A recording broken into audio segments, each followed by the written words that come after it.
Magandang morning po sa inyo mga katanim, mga ka-farmers. Welcome to our Facebook page and channel, YouTube channel. Ayan po ang mamarang, nakatsyempo rin po tayo. Wow! Ayan, nakikita nyo mga sarado pa. Ayan, dito sa bukid, kalimitan pagka ganitong panahon ay nagsisibulan ho ang mamarang. Yan po ang mga wild or organic mushrooms na sumisibol po rito sa sa lupa. Kalimitan po niyan ay dito sa mga lindero o malapit sa bakod. Meron rin po niyan mga sumisibol sa tabi po ng sa mismong pusngo. Ayan, meron po rin doon. Nakuha na po natin yung dalawa. Mamaya po ay ating lilinisan itong dito sa ating may lindero dahil sa mga sarado pa hong ganyan. Ibig sabihin marami pa hong magsisibulan dito. Oh my God! Wow!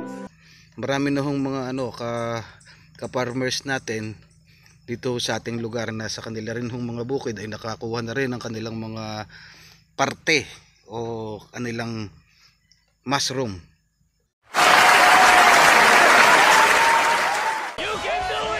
Na mamarang. Actually, ang well known po rito na ng mga mushroom sa amin ay yung kabute kung tawagin. Puti naman po 'yon. Yan, madi-distinguish po ninyo ang mamarang at saka kabute. Ang kabute po ay puti, ang mamarang naman po ay ganito. Yan. Sige po at atin munang titingnan kung saan pa mayroon pang makukuha. Day 4. Ayan po mga katanim, mga ka-farmers. Naka-champ rin ho tayo ng mamarang. Ayan, meron pa ho doon. Mga kasisibol pala ang titingnan pa rin natin dito sa mga katabi. Baka meron pa yan. Hahanapin na lang ho natin maya maya. Unti-untiin natin. Meron ho rito, dalawa pa lang. Hindi malaman kung naunahan ba tayo o ano.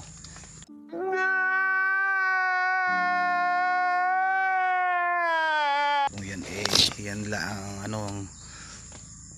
ang natira. Pero sa tingin ko wala pa hong nakakakuhang iba. Yes! Ayan po. Ayan. Ganito ho ang pag-harvest ng ng mamarang. Ayaw di ma. Kasi yan. Ayan po ang ating mamarang. Hindi pa ho siya biklad. Bungulan pa. Woohoo! Ano po rito? Sa gilid nito.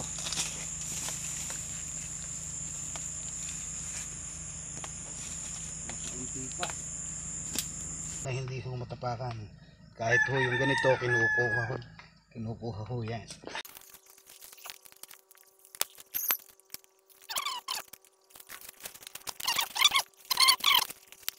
Eternity later. Ayan. Ibebenta po ito. Wow! Ganitong mga sarado pa mas mahal. Pero yung ganitong medyo biklad na medyo nagmumura. Pero mas gusto nung karamihan ito kung ganitong medyo sarado pa. 3 piraso nito hanggang 5 ay 50 pesos ho ang isang tali. What? Ito naman po pagka yung 3 ay pumapatak rin ho ng 40 hanggang 50. Hindi pala. Nice. 5 piraso ho nito ay 30.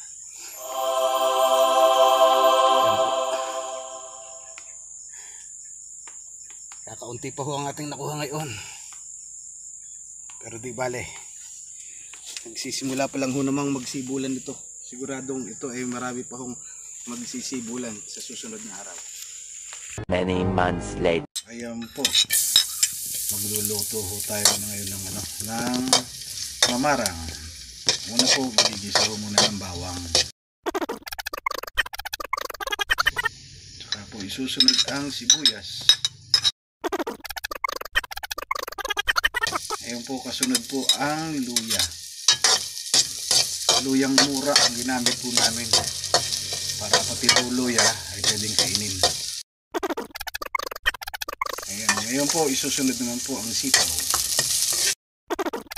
Saka po ngayon ilalagay ang mamarang. Ayan. Kahit po hindi yan lagyan ng tubig, meron po kasing sariling tubig ang mamarang.